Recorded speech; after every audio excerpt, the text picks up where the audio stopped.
The question should...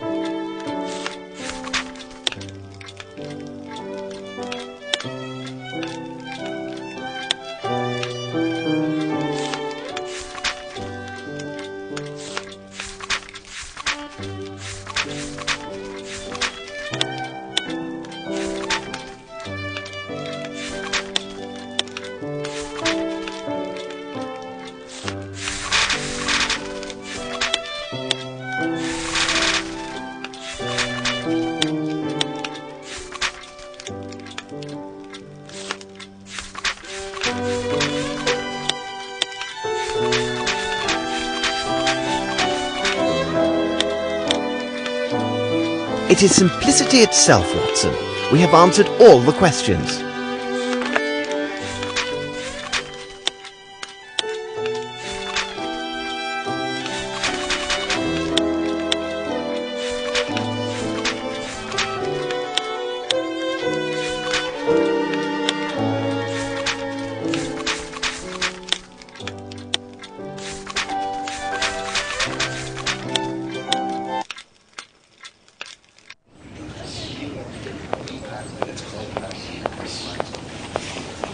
Cabby!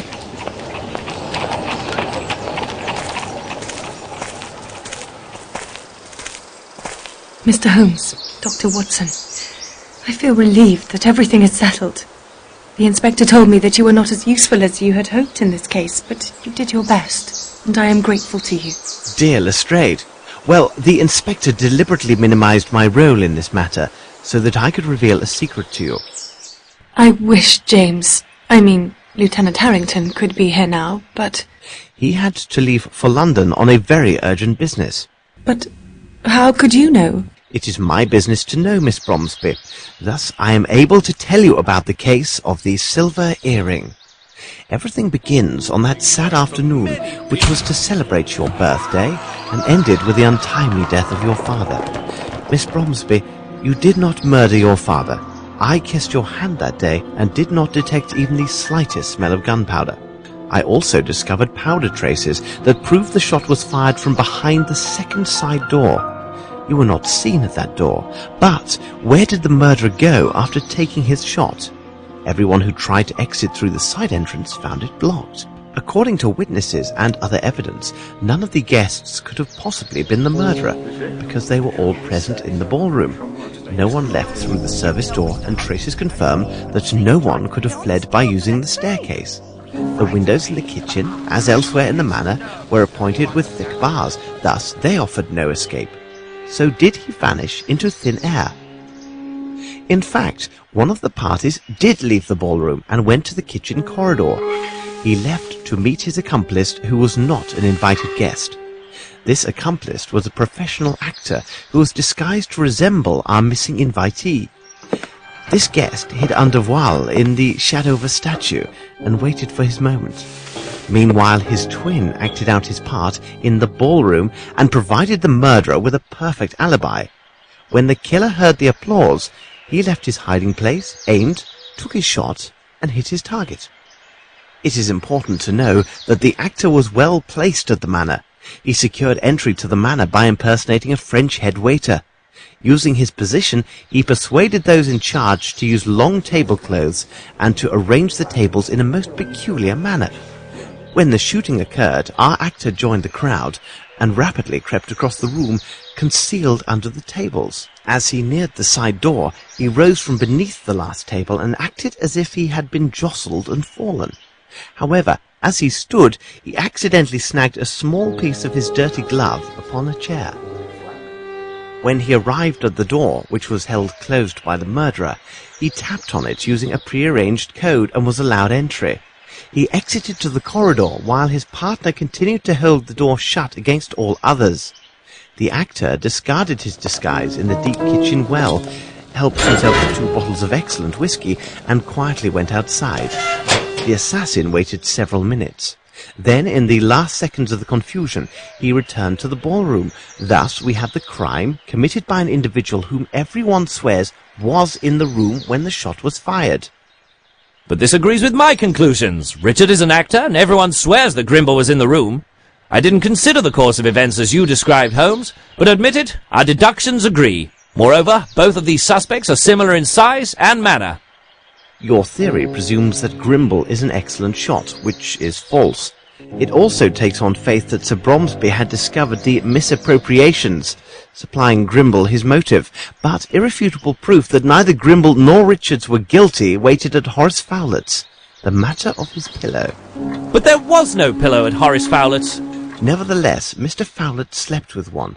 When I arrived at his home, I believed him already dead. Therefore, the news of his hasty departure came as no surprise. From the evidence obtained at his home and the statements of his neighbour, I learned the following. On the evening of his death, Mr. Fowlett was visited by a man who desired to sell him some exotic trifle. While this man distracted Mr. Fowlett, a second man quietly crept into the house and tried to open his safe. This individual was well acquainted with the house and the location of the safe, but when he failed to open it, he most likely became enraged and killed Mr. Fowlett. This individual, Miss Bromsby, was your cousin, Wyatt Collins, who returned to England under the name Johansson. But what about this pillow? Mr. Fowlett's pillow had vanished. Later, Dr. Watson discovered a feather from the pillow in the train compartment used by the man who impersonated Fowlett. But why did Fowlett's impersonator take the pillow, and why didn't the station manager notice it? Mr. Fowlett was short, but very portly. In order to imitate him, the man used the pillow to create the appearance of a stouter man. There is no other explanation. This man was a much leaner man than Mr. Fowlett, Mr. Grimble, or Mr. Richards. Holmes, who did murder Sir Bromsby? And for what reason? You'll see, Lestrade, when it's a question of multiple murders, except for the deviant ones, there are two primary motives, revenge and greed. Wyatt Collins' presence at Fowlett's tells us his motive was about Bromsby's wealth. He went there for the express purpose of stealing the will so that he would receive at least a portion of Bromsby's estate. If his uncle had died with no will found, Collins would have been entitled to a share of the inheritance under English law. But if my cousin failed in his attempt and the evidence clears my name, though I am to inherit, why were my father and cousin murdered? Besides, tomorrow I am to announce my engagement and will be married soon. Holmes, hold on. There is a flaw in your reasoning. There is only one key for the door to the cement factory, and Grimble is the only person known to have it. So he must be directly involved in the murder of Johansson.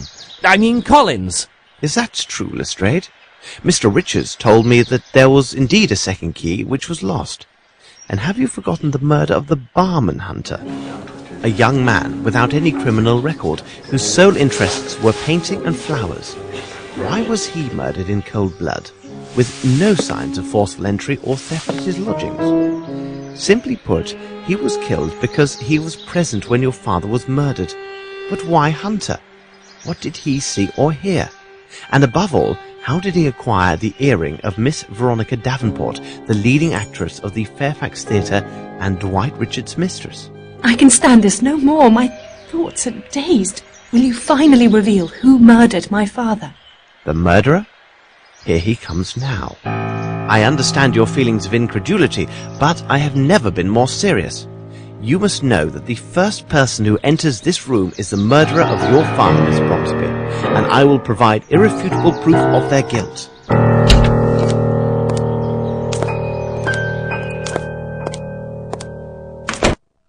Well, good afternoon, gentlemen. You made the right choice to leave London. It is unbearably foggy.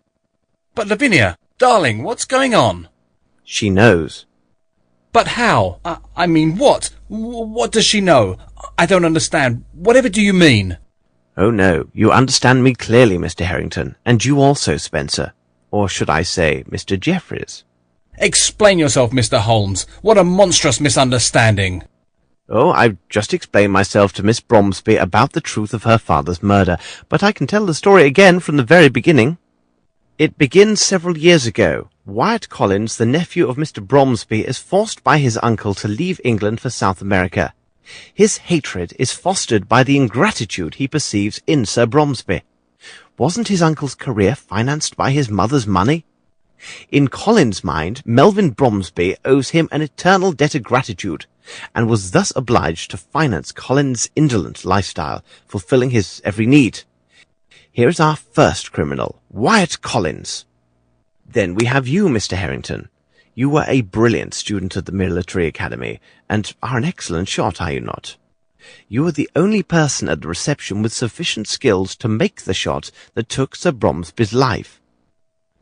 During my investigation, I learned that ex-officers of Her Majesty's Army enjoy great favour around the world for administrative positions. You left India and made your way to Brazil, where you obtained the position as warden of the prison in Guacamayamo. Do not try to deny your presence there. The pictures in your hunting portfolio could have been taken nowhere else in the world except Guacamayamo. We now have our second criminal, Lieutenant Harrington. Mr. Jeffreys, your arrival in Guacamayamo set things in motion. The theatre company had come to Brazil as part of their worldwide tour. You had been involved with the lovely Veronica Davenport, and loved her with a passionate yet possessive love. However, Miss Davenport did not share your affections. She had in fact tried several times to end your affair prior to the company's arrival in Guacamayamo. It seems she was truly devoted to Dwight Richards, and would never leave him. After you arrived, you frequented the town's bawdier spots.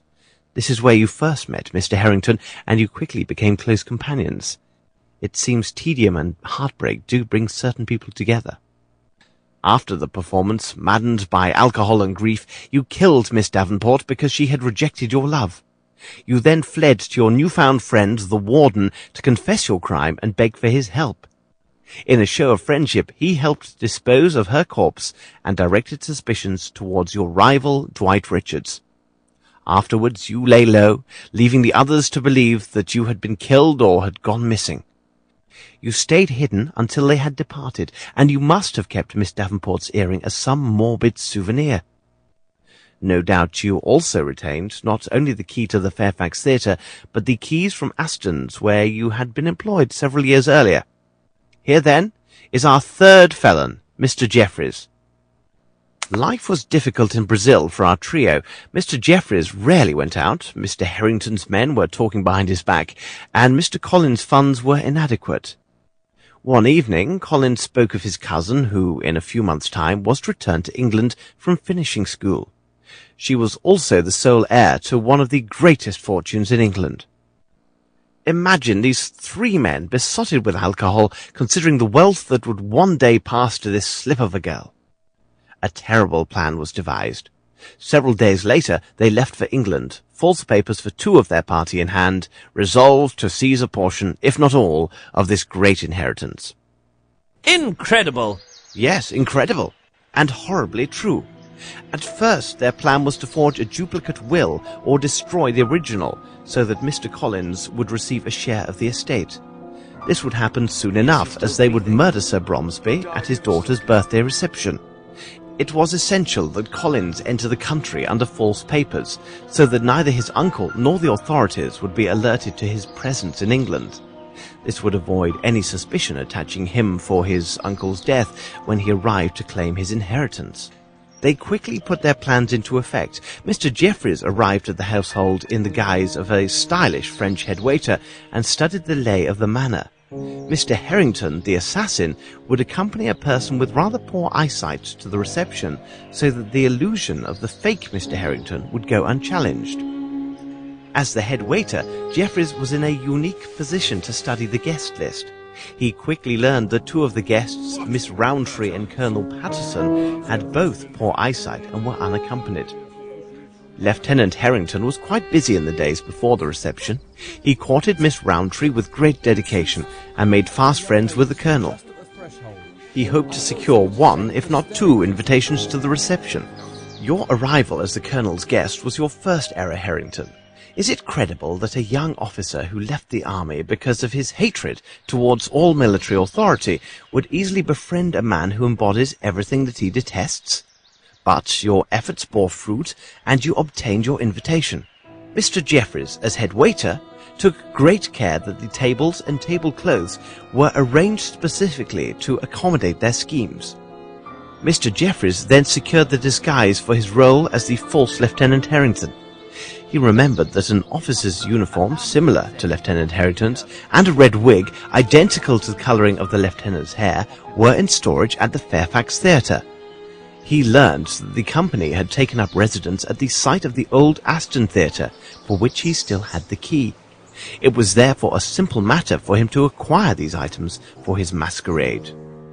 They now only lacked the will, which Mr. Collins presumed was kept at Flowlet's house.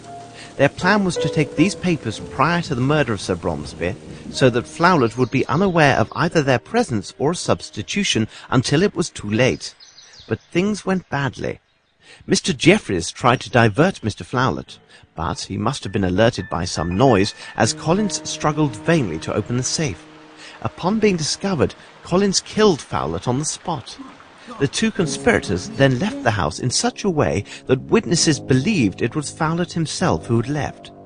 They would now have to find another way to get hold of the money, because no doubt Sir Bromsby had disinherited Collins in favour of his daughter. They decided to take the money from his daughter, a young, naive and vulnerable young woman. On the day of reception, Mr. Harrington arrived with Jeffries, disguised as his servant Spencer and the Colonel. With the promise of whiskey, Jeffries easily secured the unwitting aid of two fellow servants and assumed a position at the service door. He wagered that he could pinch 2 or 3 good bottles of liquor from the kitchen if his companions would cover for him. I have just explained what happened next. After the shooting, he took 2 bottles of excellent whiskey. Only someone knowledgeable would have taken these 2 bottles over the others, and Mr. Jeffries had been formerly employed at a luxurious hotel in France. Upon his return, he gave an accounting to his fellow servants, did his hair, and left the manor. The promised delivery of the liquor and his frightened look secured the 2 men's cooperation in providing his alibi. They could not have known his true role in these events. The one problem for the conspirators was the barman Simon Hunter. He had perfect eyesight, unlike the Colonel, and realized that the man who claimed to be near the bar at the time of the murder had in fact lied. He hinted as much to Mr. Harrington, and most certainly intended blackmail. As they were short on funds, the accomplices gave him Miss Davenport's earring as collateral, and pledged to return with the money he demanded. That night, when Lieutenant Harrington visited us in London, he had just come from Simon Hunter's. Hunter had told Harrington that the earring had been pawned, and he would not reveal the name of the shop unless Harrington paid him his money. Mr. Harrington ruthlessly killed Hunter, and the earring so precious to Mr. Jeffries was lost. Earlier that morning, Jeffries lured Collins to the cement factory on the pretext of fabricating false evidence against Grimble. But they no longer needed Collins to acquire the Bromsby fortune. Mr. Harrington would wed the young heiress, then, after a reasonable time, they would cause her untimely death, and they would take it all. So Mr. Jeffries murdered Collins and made sure his body was barely recognizable. If he was identified, it would not affect their plans, as they believed leaving the corpse at the cement factory would direct suspicion towards Grimble. When Mr. Harrington came to see us, he learned we were hot on Collins' trail and had traced his movements up to the factory.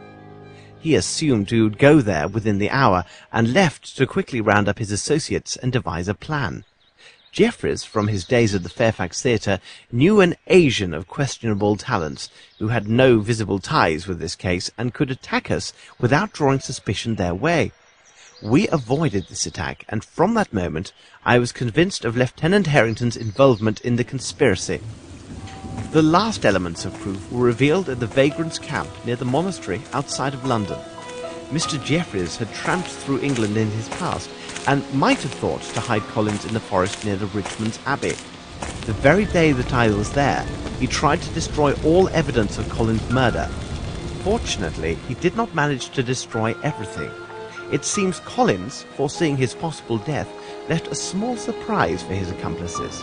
It would be easily missed, except by someone who observes all and misses nothing. But this is merely some draft to lull us to sleep, Mr. Holmes. Lavinia, surely you can't believe these mad accusations? They arise from nothing. What proof do you offer for what you say? None. Believe what you will, Mr. Harrington. I will warn you that Mr. Collins left a letter written in his own hand, which named yourself and Mr. Jeffries, and accused you both of complicity in the murder of his uncle. At this very moment, Inspector Lestrade's men are conducting a search of your rooms. They will find the evidence that, when added to the accusations within this letter, will prove your guilt beyond all doubt. The Chirapaqui cigarettes, your portfolio, as well as a feather from the pillow which was taken from Horace Fowlett's. These items prove my deductions. I suggest we wait here for their arrival with these proofs, and I assure you our wait will be brief. Bravo, Mr. Holmes. Well done. Accept my apologies, my dear Lavinia. I think under the circumstances it would be best if we postponed our engagement. I'm sorry for your father, but what do you expect? We had to give it our best shot. Where is the earring now? You will tell me, where is it? Unless you tell me at once where the earring is, no one will leave this room alive. Don't you understand? You are all going to die.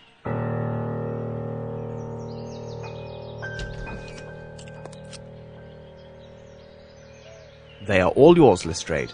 I suggest you return with your agents to London as soon as possible. Thank you, Mr. Grimble, for literally applying my precepts. Watson, let us escort Miss Bromsby to her rooms. She will need her rest. Holmes, Collins never named either Harrington or Jeffries in his letter. Indeed, Watson, but they could not have known. I played my bluff, and they believed me. And Grimble, where did he appear from? You can now boast that one of the most influential men in England served as your driver. Since my visit to Fowlett's, I knew that Grimble had nothing to do with this crime. I asked him to assist with the investigation, and it was at my request that he took steps to acquire Bromsby Enterprises. He gained us precious time by forcing Harrington and Jeffries to wait and see if Miss Bromsby would inherit. He ran quite a risk in doing me this favour, because their plots then turned against him. I also asked him to send the letter which lured the two murderers away from the hall. I needed a moment to explain everything to Miss Lavinia. It would be dreadful if she fell into the hands of her father's killer. From the beginning, Grimble was concerned only with saving her inheritance. He never once doubted her innocence. Nevertheless, didn't he misappropriate those funds? Indeed, but not for his own profit. It was solely to protect his friend Bromsby. An ex-architect with whom he had quarrelled, a Mr. Waters, had contacted Sir Bromsby before this intrigue began. Waters learned from Captain Bowie that Sir Bromsby had encouraged certain actions against workers hired to build a bridge in India. That project was the bridge over the Kalidasa Abyss. Waters blackmailed Bromsby from afar. Grimble received the letters and considered them to be quite serious. He knew his hot-tempered friend well and preferred to conceal the blackmail attempt for fear of disastrous consequences. So Grimble made regular payments to Waters in exchange for his silence. Unfortunately, Collins discovered the arrangement while he was working at the cement factory and threatened to reveal everything. Grimble could not afford for that to occur. He managed to rid himself of Collins by sending him to Fowlett. Then it was Bromsby's turn to discover the blackmail by sheer accident. He was angered, but before he could decide his next move, Mr. Waters died suddenly and removed all threat. When Grimble learned that Waters had died, he confessed all to Bromsby. He noted that the money paid was a pittance when measured against Bromsby Enterprises, and that the same amount could now be applied in other ways. India had enriched them so greatly, and Bromsby had been cursed over the harm done to the Indian people in his employment. It was decided that these same funds would now be sent on a monthly basis to a Bombay orphanage in the care of a Sergeant Brahamai. It is possible that Bromsby intended to increase his patronage, and this was the important news he intended to reveal to the press at his daughter's reception. It was she who had harshly reproached him regarding his behaviour towards the Indians in his employ. Do you remember the words from that poem which he had written into his notes? It's said that the ungrateful always die miserably. Indeed, Holmes.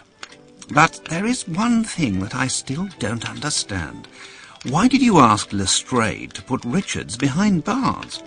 He wasn't guilty of any crime, but you treated him as a murderer. I advised Lestrade that it would be prudent to place Richards in custody so we could protect him from harm. Mr. Richards is a wise and intelligent man. He would have recognized Harrington and Jeffries on sight.